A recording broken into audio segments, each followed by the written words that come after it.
Guys, Lydia and Zac's marriage was supposed to be the peaceful chapter, the happy ending. The moment where the Plath family finally exhaled and said, okay, maybe one sibling actually found her calm. But that is not what happened. Instead, Lydia and Zac's marriage turned into the exact place where this family dragged out every old wound they had been avoiding for years. And somehow, the person standing in the middle of all of it, looking tired, defensive, and completely cornered, is Lydia. That is what makes this storyline so messy. Because at first, Ethan looked like the protective older brother. Very simple. Very easy to understand. He questioned how fast Lydia and Zac were moving. He questioned whether Lydia really knew Zac beyond the excitement, the faith language, and the wedding plans. He worried that his little sister was making a life-changing decision after knowing this man for a very short time. And honestly, those concerns did not come from nowhere. Lydia and Zac's relationship did move fast. Their religious boundaries were serious. Their whole relationship had this intense "we know this is right, because God is leading us" energy. And Ethan, of all people, had just come out of his own painful marriage collapse. So when Ethan looked at Lydia and Zac, he was not just seeing a young couple in love. He was seeing a warning sign. He was seeing a marriage moving quickly, built on big promises, deep faith, and very little time for anyone around them to catch up. And after what happened between him and Olivia, it makes sense that Ethan would be sensitive to that. But then, something changed. The more Ethan pushed, the less Lydia looked like a younger sister being warned by someone who loved her. She started looking like a wife who had to defend her husband from a family that had already decided he was the problem. And that is where this story stops being a simple protective brother moment and turns into something much deeper. Because by season 8, the entire conflict flips. The same family that once looked at Zac like he was suspicious, maybe even dangerous, now starts accusing Lydia and Zac of judging everyone else's lifestyle. So the question is no longer just, did Ethan see real red flags? The question becomes much sharper. Did Lydia marry into control? Or did she finally start setting boundaries that the Plath family simply does not know how to accept? And that is the part that makes this so hard to simplify. Ethan's concern has real history behind it. Lydia's hurt is real too. Zac's frustration makes sense in some moments. But his behavior is also being questioned online for reasons that viewers are not just inventing out of thin air. So this is not a clean story where one side is right and the other side is wrong. That would be too easy. And apparently this family signed a lifetime contract with complicated emotional damage. The real question is this: did Lydia and Zac's marriage create the divide inside the Plath family? Or did it simply rip open a divide that was already sitting there, waiting for the right moment? Let's get into it. The event driving this whole storyline goes back to Ethan openly expressing concern about Lydia's relationship with Zac. In season 7, Ethan made it clear that he felt the relationship was moving too fast. According to people, Ethan worried that Lydia could end up being taken advantage of, and he seemed especially uncomfortable with the way Lydia framed such a huge life decision through divine certainty. In plain English, Ethan did not like hearing, "God told me this is right," when what he wanted to hear was, "I have thought this through. I know what I am doing, and I am choosing this with open eyes." That difference matters. Because Ethan is not just reacting like a brother who thinks the boyfriend is moving too fast. He is reacting like someone who has already watched a marriage fall apart from the inside. His marriage to Olivia did not just end. It ended after years of pressure, family conflict, emotional distance, and two people realizing they were not becoming the same kind of adults.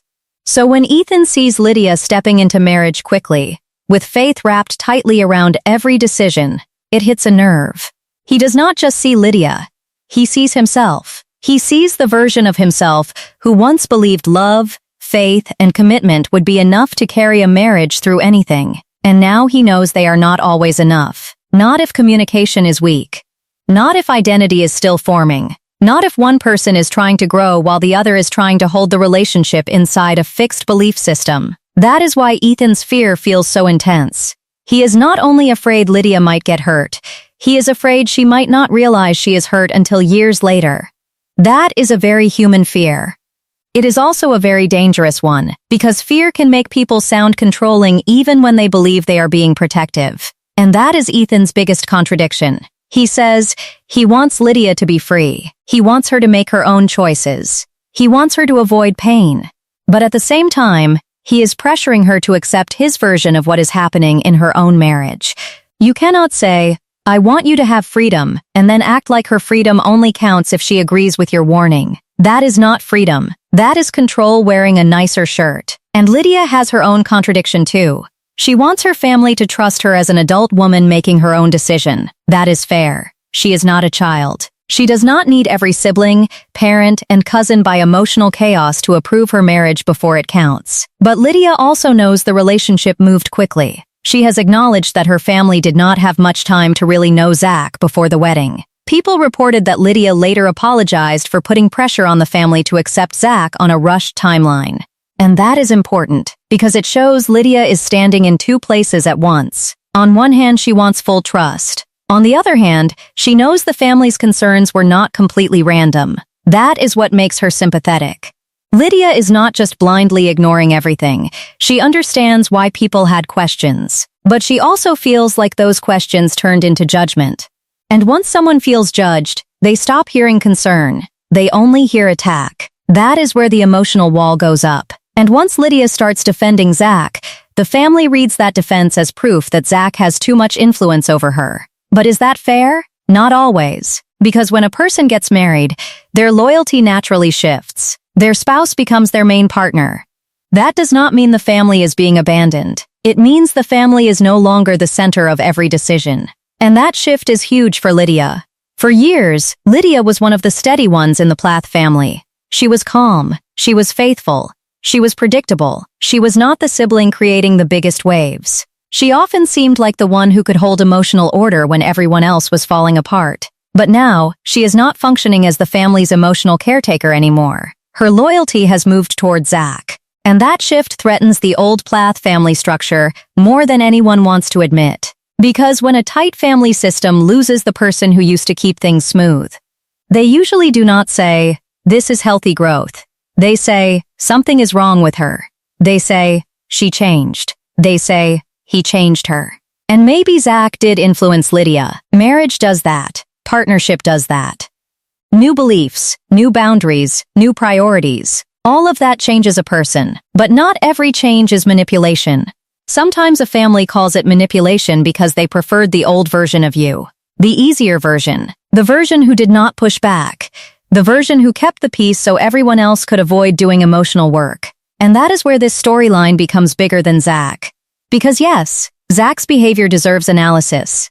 Viewers are allowed to question whether he is protective, rigid, defensive, or too quick to judge the family. Those are fair conversations. But the Plath family also needs to be examined here. They cannot spend years living inside strict values, then act shocked when one of their children marries someone who takes faith, boundaries, and moral standards seriously.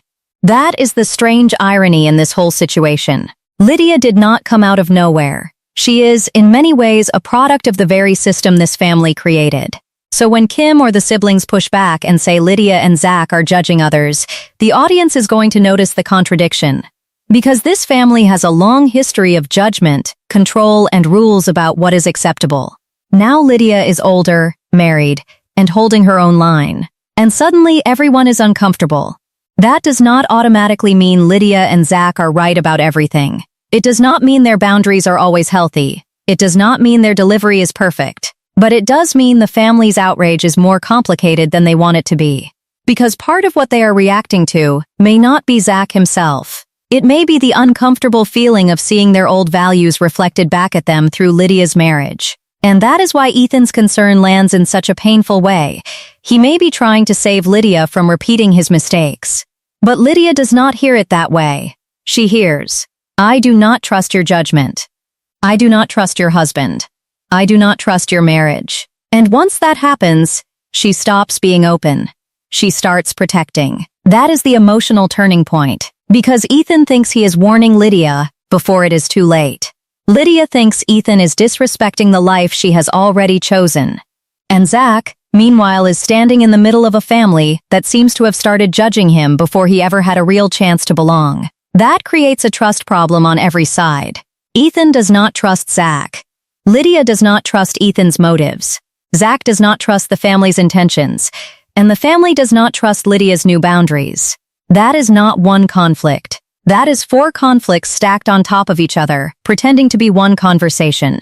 This is why fans are so divided online. Some viewers believe Ethan was absolutely right to be worried. They look at the fast timeline, the intense religious framing, and Lydia's emotional defense of Zac, and they see red flags.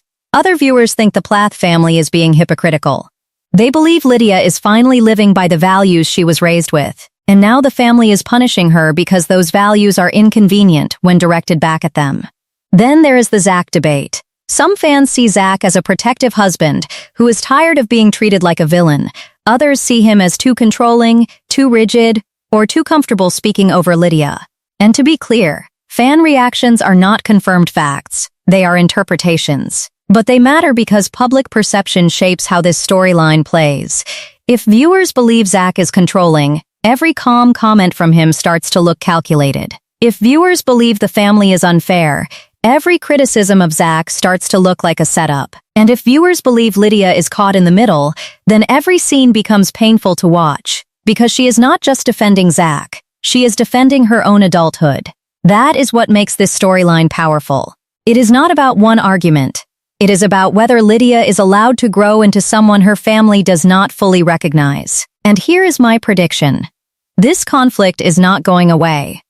It may actually get worse, because the core issue has not been solved. Lydia and Zac will likely continue asking for respect and space. The family will likely continue saying they feel judged by Lydia and Zac's values. Ethan may soften his words, but I do not think his concerns will disappear. And Zac may become even more defensive if he feels like nothing he does will ever be enough for this family. That is the danger. Once a family decides someone is the problem, every behavior becomes evidence. If Zac is quiet, he is hiding something. If Zac speaks, he is controlling. If Lydia defends him, she is brainwashed. If Lydia stays silent, she is unhappy. That is how suspicion works. It does not look for truth. It looks for confirmation. And the longer this goes on, the more Lydia may feel forced to choose between peace with her family and loyalty to her husband. That is not a healthy position for anyone. The real tragedy here is that Ethan may have had valid concerns, but his delivery may have pushed Lydia closer to the very person he was worried about. And Lydia may have valid reasons to defend Zac, but if she refuses to hear any concern at all, she could end up isolating herself from people who still love her. Both things can be true. That is what makes this storyline more interesting than a simple recap. Ethan is not just the villain. Lydia is not just naive. Zac is not just one thing either. This is a family reacting to change, fear, marriage, religion, and old pain, all at the same time. And none of them seem fully aware of how much history they are dragging into every conversation. So the real takeaway is this. Lydia and Zac's marriage did not just create tension. It exposed the kind of tension this family already had. It exposed how hard it is for the Plaths to separate love from control. It exposed how quickly concern can turn into pressure. It exposed how boundaries can look like betrayal when a family is used to having access to every part of someone's life. And now, the biggest question is not whether Ethan was right to worry. The bigger question is whether the family can accept Lydia as an adult wife with her own priorities, even if they do not fully understand her choices. Because if they cannot, this marriage may not just change Lydia's life. It may permanently change her place inside the Plath family. So now, I want to know what you think. Was Ethan seeing real red flags in Lydia and Zac's marriage? Or did the Plath family push Lydia deeper into defense mode by judging Zac too hard? And in the next part, we need to talk about the emotional core of this whole mess. 3 different definitions of loyalty walking into the same family conversation, and why that may be the reason nobody in this family can actually hear each other anymore.